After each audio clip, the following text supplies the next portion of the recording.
This is TWiT.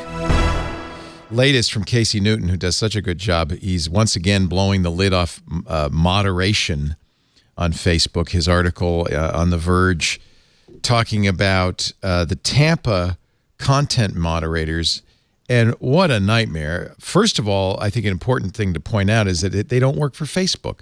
They work for a contractor called Cognizant, who has a $200 million deal with Facebook for 2 years to hire and deploy these content moderators.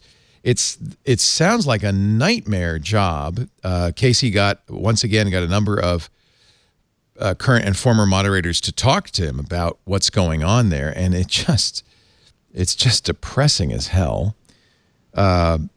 Conditions. He reported it first on the Phoenix site, which is how he got entree into the Tampa site. He said, conditions at the Phoenix site have not improved since I visited.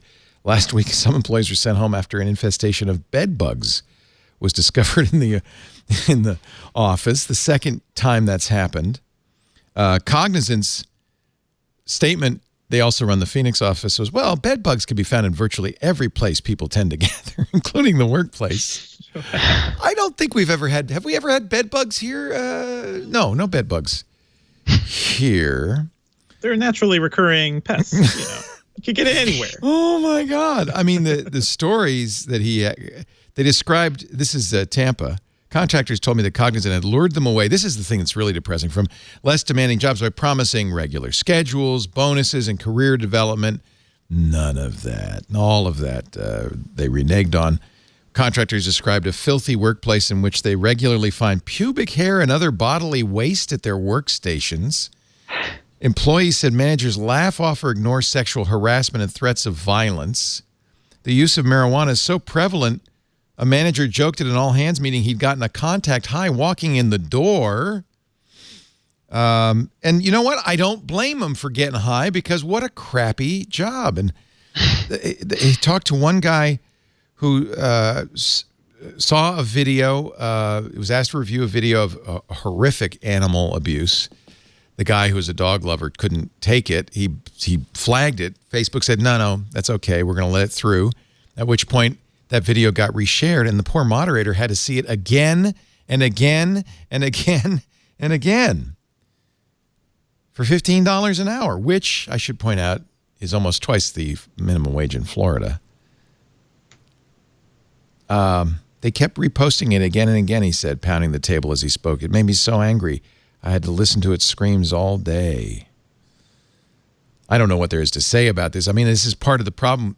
Facebook and all of Silicon Valley, Google too, tends to say, oh no, there's technological solutions to, obviously, you know, when you have a giant platform as we do, people are people. Some people are going to misbehave. There's technological solutions. There's AI solutions. But it seems like that they just hire more people. 30,000 people now work for Facebook in content moderation, which sounds like one of the worst jobs I can imagine.